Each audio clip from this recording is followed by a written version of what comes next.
Jesen i zima nisu vrijeme kada voćke treba zaboraviti. Naprotiv, upravo tada počinje njihova zaštita za narednu sezonu.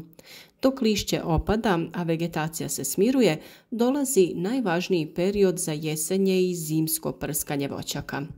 Ovi tretmani nisu samo navika starih voćara, već su naučno dokazano jedan od najučinkovitijih načina da se spriječe bolesti i štetnici prije nego što se uopće pojave.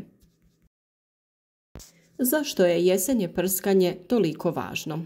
Nakon berbe na stablima i u okolini ostaju spore gljivica, jaja štetnika i mumificirani plodovi koji su izvor zaraze za narednu godinu.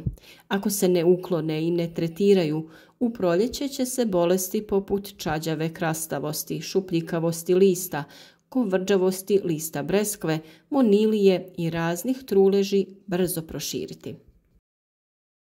Upravo zato se jesenje prskanje obavlja odmah nakon opadanja lišća, dok su još blage temperature i dani suhi. Cilj je dezinficirati stablo i smanjiti količinu patogena u voćnjaku. Samim tim nameće nam se i sljedeće pitanje: kada i čime obaviti jesenje prskanje? Idealno vrijeme je krajem oktobra ili tokom novembra, kada lišće potpuno otpadne, ali prije nego što nastupe jaki mrazevi. Prskanje se obavlja po mirnom i suhom danu pri temperaturi iznad 5 stepeni Celzijusa. Najčešće se koriste bakreni preparati, jer bakar ima širok spektar djelovanja, uništava gljivice, bakterije i spore koje prezimljuju. Najpoznatiji preparati su bordoška juha, mješavina bakar sulfata i vapna, te Champion, Nordox, Cupra Blau i slični pripravci. Bakar se nanosi na cijelu površinu stabla od vrha do baze debla, uključujući i tlo ispod krošnje, gdje mogu ostati prezimljujuće forme bolesti i štetnika. Posebno treba obratiti pažnju na rane od rezidbe i pukotine u kori, jer se u njima često skrivaju uzročnici bolesti. Prije prskanja svakako je dobro ukloniti i spaliti svo otpalo lišće, skinuti mumificirane plodove sa grana i pokupiti one po tlu, te po potrebi ostrugati staru koru sa debla. Nakon tretiranja stabla su zaštićena i spremna da u miru uđu u zimski period. Sa druge strane, zimsko prskanje je pak završna faza zaštite. Zimsko, odnosno plavo prskanje obavlja se krajem zime ili u rano proljeće, kada se temperature stabiliziraju iznad 5 stepeni Celzijusa i prije nego što pupoljci nabubre. Najčešće je to period od februara do sredine marta, ovisno o klimi i vremenskim prilikama. Ovim tretmanom uništavaju se prezimljujući oblici gljivica, grinje, lisne uši i jaja štetnika koja su preživjela zimu u kori, granama i pupoljcima.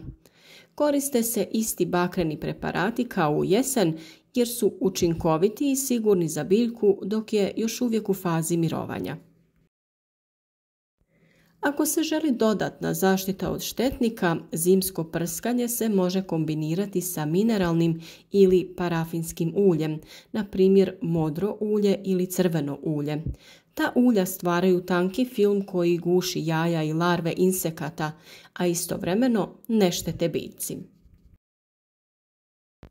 Tretiranje se provodi tako da se cijela voćka temeljito okupa. Svaki dio mora biti vlažan od otopine jer samo tako zaštita ima smisla. A kada treba izbjegavati prskanje?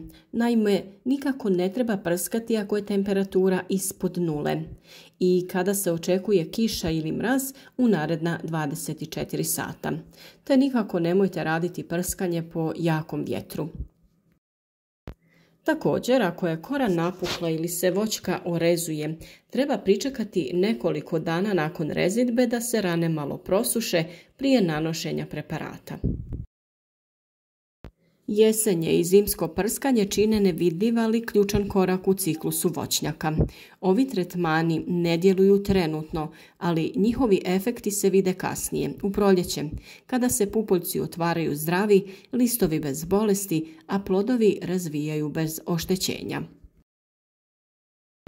Ulaganjem malo vremena i truda tokom ovih hladnijih mjeseci možete sebi osigurati zdravu sezonu i stabilan prinos. Jesenje i zimsko prskanje su poput ulaganja u imunitet voćke. Ako je dobro zaštićena sada, manje će joj trebati pomoći kasnije. Ovo su teme o kojima ćemo još dosta govoriti, pa svakako ostanite uz nas i pratite nove teme svaki dan kako bi vaš trud i rad oko biljaka imao što bolje rezultate.